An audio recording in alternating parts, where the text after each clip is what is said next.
there, welcome to Tuesday Talks. Welcome back. Haven't done one in a couple weeks, took a little break for the holidays. But I'm glad to be back. I actually love doing these, so I hope that whoever is watching them is finding them beneficial and learning from them and growing from them and making health and fitness choices based on facts and education rather than all the fear mongering that's out there, especially right now. It's January, so everybody's taking the liberties to try to sell you the one thing that will fix everything, right? The big thing right now in fitness is these vibration plates. I don't know if you've heard of them. That's not the topic for today, but it's just crazy because there's always something that people latch on to as like, that's going to fix the problem. And they buy it, right? Spend money on it instead of actually spending money on what would actually help them. So it's crazy. It's just a crazy industry. And there's so much fear mongering and myths and everything that make it confusing and hard to make good decisions around that stuff, because you hear stuff and you think you're making a good decision and it's based around myths and fear mongering. So what I hope to bring you every week is scientific based proof, education, not to scare you, but to inform you and to make you more powerful in your health and education journey. So the last time I had posted Tuesday Talks a couple weeks ago, we were talking about cortisol levels and how to know if your cortisol is high. And what happened is that brought up some questions from people of, okay, so it seems like my cortisol is high from what you're saying. And if I haven't actually taken a test yet, it seems like it's high. But could that be the reason why I either can't lose weight or I've been gaining weight the last couple of years? How does that wrap into my health, is having high cortisol? So the one question I wanted to focus on is the one that most people think, and the myth, again, going back to those myths, is does having high cortisol make you gain weight? And the short answer is no.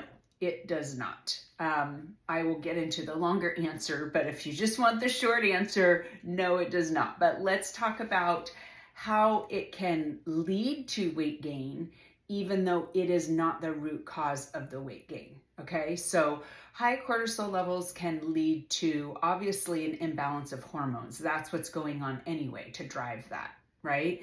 So now we've got an imbalance of hormones, which now is going to kind of play into a lot of areas in your life. One of them being your ghrelin and leptin levels, and that is your hunger and fullness hormones.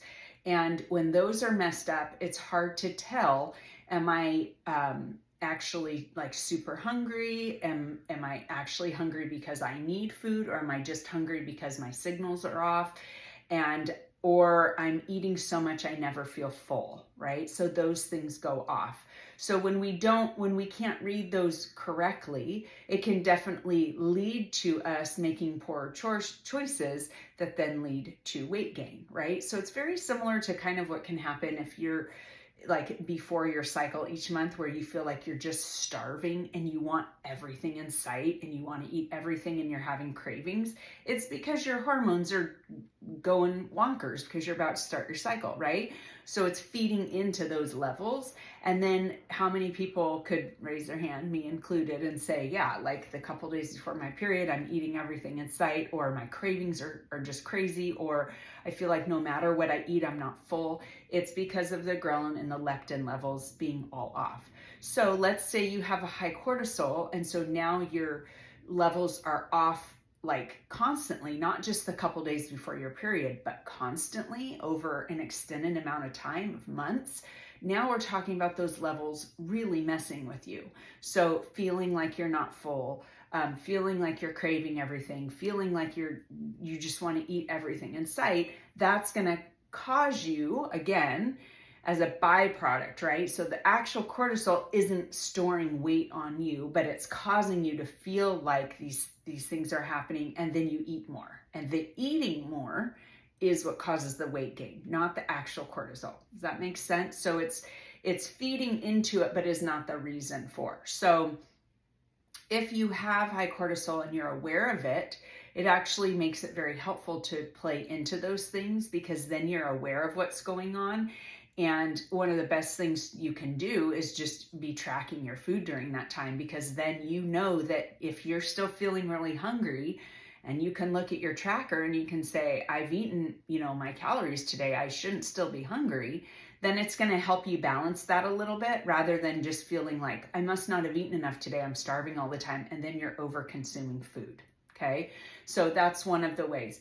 Another way is that I talked about before, is that high cortisol can lead to a lot of sleep disruptions, right? Because a lot of it can leave you with that wired and tired feeling. So then a lot of the times when I've dealt with high cortisol levels, I'm wide awake at 3 a.m. in the morning, and sometimes I can't go back to sleep, and I'm tired and I'm exhausted and all those things.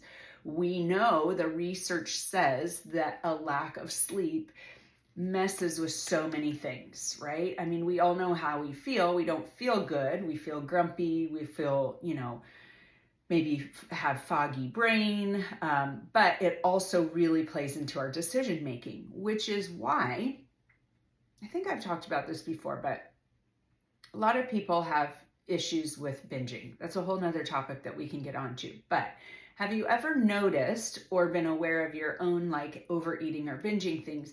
Does that ever happen first thing in the morning?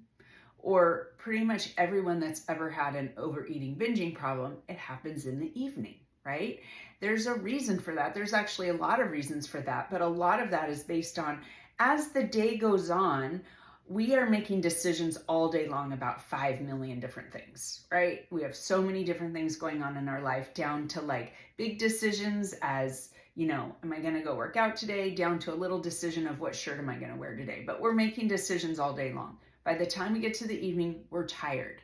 We don't want to make decisions anymore. It's harder to make good decisions. So that's when those things go out the window and we start overeating or binging, right? So now your lack of sleep from your high cortisol level is now adding into those bad decisions. So now, instead of your bad decisions just happening later at night, they're kind of happening all day long, because you're just exhausted and you don't care anymore.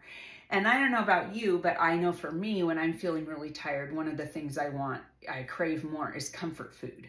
So we just feel so like exhausted and overwhelmed and everything. We just really feel like I would love to have something that makes me feel better. And so we crave comfort food instead of, maybe a better choice for us. So that just adds to it. It makes it harder to make those good decisions.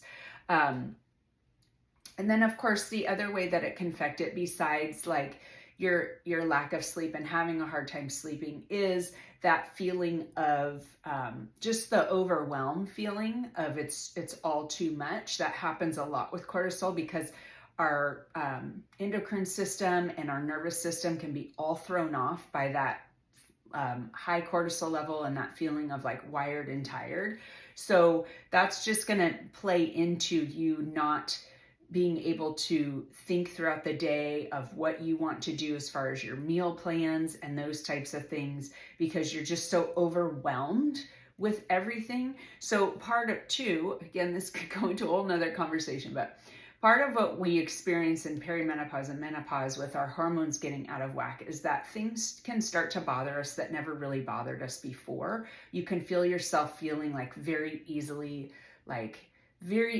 stressed. Whereas before it was something you're like, why is this stressing? That's the same as high cortisol, right? You feel like things that weren't a big deal became a really big deal all of a sudden. Okay. So it adds to that overwhelmed feeling very easily. Whereas you may have been able to get through certain things or activities or things in your life that aren't stressful. Now you're stressed, you're overwhelmed. And that overwhelm tells you, I don't have time to work out. That overwhelm tells you, I don't have time to move my body. I don't have time to meal plan this week. I don't have time to prep my protein. It tells you those things because you're already feeling so overwhelmed with just regular daily tasks that you can't do those other things to take care of yourself. Hence, you're gaining the weight. So it's all kind of like a byproduct. I don't know if I'm using the right word there, but you know what I'm saying, right? Like a byproduct of these things are causing you to then make bad decisions around food or overeat or binge, which is then causing you to gain weight. But I've had a lot of women that have come to me and said, I can't lose weight because my cortisol is high. Now, they think when they say that, they're saying like the cortisol itself, all by itself, is making me fat. That is not true, okay? And I can vouch for that because I've experienced very high cortisol levels in my life. Very high, very, very high, okay? I've tested very high a couple times in my life. And it was not correlated with weight gain because I already had certain habits in place. So that brings me to the end part to wrap this up is what can you do to fight that off, right? So there's obviously a lot of ways to help with high cortisol levels. And I talked about that before in my other one. So if you want to go back to the last Tuesday talks, but what can you do? Let's say there's just circumstances in your life that happen and your cortisol level goes up for one reason or another. Very stressful things happening for a long period of time or a lot of different things. It's life. We can't control it. But what we can control is our daily habits that we already have in place. So that way, when those things happen that we can't control, we still have those habits in place so that we're not really feeling overwhelmed to make the decisions, or we're not feeling overwhelmed to add that in because it's already part of our life. So if we already have the habit in place of always eating these certain foods for lunch or breakfast, and they're just there and we're used to it and it's available and we're doing it, it's not an extra thing added on when our cortisol level is high. It's just a part of our life. We're already taking care of ourselves. If our workouts are in place, if we're used to moving our body a lot, if all those things are already in place and your cortisol level goes up and you're worried about, oh, it's going to make me gain weight because of, bad decisions or binging or overeating, you want to have those pillars in place so that it might affect you a little bit. I'm not going to say like, oh, you never eat the thing you're not supposed to or binge or overeat or whatever, but it's just going to give you a much more balanced approach to then the other approach of just like throwing it all out the window and going, I'm too stressed, I can't handle it, and gaining 20 pounds, right? And that tends to be that roller coaster that so many get stuck on because it's that all or nothing approach and not actually getting the habits and the daily things in place.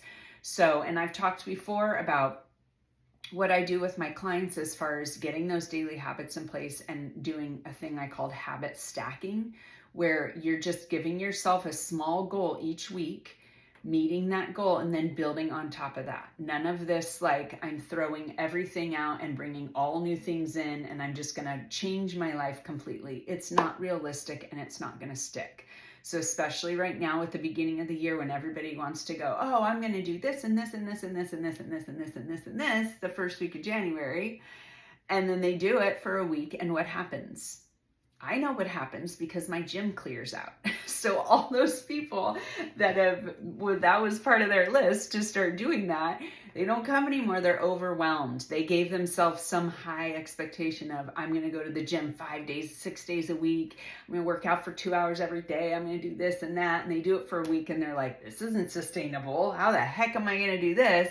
That's not how habits stick. Choose something small. So in that case, I would say I'm going to commit to going to the gym twice this week for an hour each time. And that's it. Don't give yourself some huge expectation. And then you're going to make it easy for you to hit that goal, which is going to make you feel good. It's going to build your confidence. And then you're going to want to build on top of that. What can I do the next week? I'm going to do the workouts that I've already been doing, the 2. I'm not going to go crazy and keep adding more. And I'm also going to add the goal of like, I'm going to drink more water this week. Done. Those are your next 2 goals. That's it.